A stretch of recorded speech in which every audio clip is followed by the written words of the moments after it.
Milhares de pessoas reuniram-se na Basílica de São Pedro, no Vaticano, para assistir à missa crismal, habitualmente celebrada na manhã de Quinta-feira Santa. O Papa Francisco, que ainda está a recuperar de uma pneumonia, não participou na cerimónia. Ainda assim, espera-se que possa aparecer em algumas das celebrações previstas para a época pascal. Na manhã desta quinta-feira foi substituído pelo cardeal Domenico Calcanho, o chefe aposentado do Gabinete do Património do Vaticano. Sendo que entre a multidão encontravam-se mais de 1000 sacerdotes.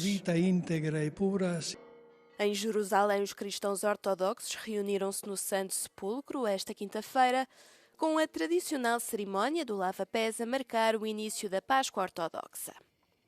O Santo Sepulcro é o local onde os cristãos acreditam que Jesus foi sepultado e depois ressuscitou.